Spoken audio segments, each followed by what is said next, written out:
සුබ දවසක් හැමෝටම ස්නැප් ඇන්ඩ් කුක් මගේ YouTube channel එකට අදත් ඔයාලව ගොඩාක් ආදරෙන් පිළිගන්නවා. අපි අද බලමු හොඳ සැරට රසට කන්න කැමති අයට ගම්මිරිස් ටිකක් වැඩියෙන් දාලා ඉක්මනින්ම හදාගන්න පුළුවන් pepper chicken එකක් හදන විදිය. ඉතින් එහෙනම් ඉක්මනින්ම අපි මේ රෙසිපි එක හදන විදිය බලමු. මුලින්ම අපිට ඕනි වෙනවා chicken gram 500ක්. ඒකට මම එකතු කරගන්නවා soya sauce තේ හැඳි 4ක්. ඒ වගේම ලුණු කුඩු තේ හැඳි භාගයක් අපි එකතු කරගන්න ඕනේ. ලුණු කුඩු ටිකත් එකතු කරගත්තට පස්සේ ගම්මිරිස් කුඩු තේ හැන්දක් එකතු කරගෙන දැන් මම එකතු කරගන්නේ corn flour තේ හැඳි 3ක්. ඉතින් corn flour ටිකත් එකතු කරගෙන මේ දේවල් ඔක්කොම ටික අපි හොඳට mix කරගමු. මෙතනදී ඔයාට පුළුවන් නම් කටු නැති chicken ගන්න. ඒ වගේම chicken ගොඩක් ලොකු කෑලි වලට නැතුව පොඩියට තමයි අපි කපා ගන්න ඕනි. දැන් අපි ඔක්කොම ටික හොඳට mix කරගෙන හොඳ ලස්සන පාටක් අපේ chicken එකට ඕනි නිසා මම දැන් එකතු කරගත්තේ මිරිස් කුඩු තේ හැන්දක්. දැන් අපි මේ දේවල් ඔක්කොම ටික හොඳට mix කරගමු. ඔක්කොම mix කරගත්තට පස්සේ මේක මම හොඳට පොලිතීන් රැපයකින් වහලා සීසන් වෙන්න පැය භාගයක් වගේ අරන් තියෙනවා. දැන් අපි මේ රෙසිපි එකට ඕනි වෙන සෝස් එක ඉක්මනින්ම හදාගමු. මුලින්ම අපිට ඕනි වෙනවා සෝයා සෝස් තේ හැඳි 3ක්.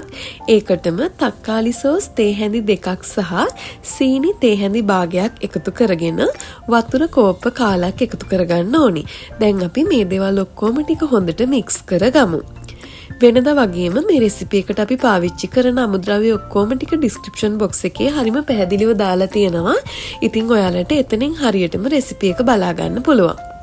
දැන් අපි සෝස් එක වහලා පැත්තකින් තියමු. දැන් අපේ chicken ටික හොඳට සීසන් වෙලා තියෙන්නේ. ඉතින් දැන් ඔයාට පුළුවන් මේ වගේ pan එකක් ලිපේ තියලා තෙල් ටිකක් එකතු කරගෙන තෙල් එක රත් වෙනකොට අපේ chicken ටික fry කරගන්න. මෙතනදී වැදගත් දේ තමයි ලිපේ ගින්දර ගොඩාක් වැඩි කරගන්න එපා. ලිපේ ගින්දර සාමාන්‍ය ප්‍රමාණයට තියාගෙන chicken ටික හොඳට තැම්බිලා මෙන්න මේ වගේ රන්වන් පාටක් වෙනකන් fry කරගන්න ඕනි. ඒ වගේම මේ chicken එක අපිට ගැඹුරු තෙලේ බදින්න ඕනි නැහැ. මම මේ එකතු කරගත්තා වගේ තෙල් ටිකක් එකතු කරගෙන මෙන්න මේ වගේ chicken ටික හොඳ රන්වන් පාටක් වෙනකන් fry කරගන්න ඕනි. ඒ වගේම ඔය අපේ channel එකට අලුත් කෙනෙක් නම් අපේ channel එක subscribe කරන්න කියලාත් මේ වෙලේ ආදරෙන් මතක් කරනවා. ඉතින් දැන් අපේ chicken ටික තැම්බිලා තියෙන්නේ. දැන් අපි chicken ටික මේ වගේ වෙන භාජනයකට අයින් කරගමු. මම කලින් කිව්වා වගේ අපිට ඕනි කරන අමුද්‍රව්‍ය ඔක්කොම description box එකේ දාලා තියෙන ඔයාට බලන්න පුළුවන්. දැන් මම මේ තෙල් එකටම අබ තේ හැන්දක් එකතු කරගන්නවා. ඒ වගේම පොඩියට කපපු සුදු ලුණු බික් 5ක් 6ක් වගේ, ඒ වගේම පොඩියට කපපු බී ලුණු ගෙඩි කාලක් වගේ එකතු කරගන්නවා. දැන් අපි මේ දේවල් ඔක්කොම ටික විනාඩි 2ක් 3ක් වගේ හොඳ සුවඳක් එනකම් fry කරගමු. විනාඩි 3කට විතර පස්සේ මම දැන් මේ එකතු කරගත්තේ අපි කලින් හදාගත්ත අපේ සෝස් එක. මේ වෙලේ මම ලිපේ ගින්දර සාමාන්‍ය ප්‍රමාණයටම තමයි තියාගෙන තියෙන්නේ. දැන් අපි chicken ටිකත් එකතු කරගමු. මේ දේවල් ඔක්කොම ටික හොඳට mix කරගත්තට පස්සේ අපිට කරන්න තියෙන්නේ අපි එකතු කරන ගම්මිරිස් ටික එකතු කරගන්න. ඉතින් ඔයාගේ රස අනුව ඔයාට ගම්මිරිස් ප්‍රමාණය අඩු වැඩි කරලා එකතු කරගන්න පුළුවන්. ඉතින් මම එකතු කරගත්ත ගම්මිරිස් කුඩු තේ හැඳි 2ක්.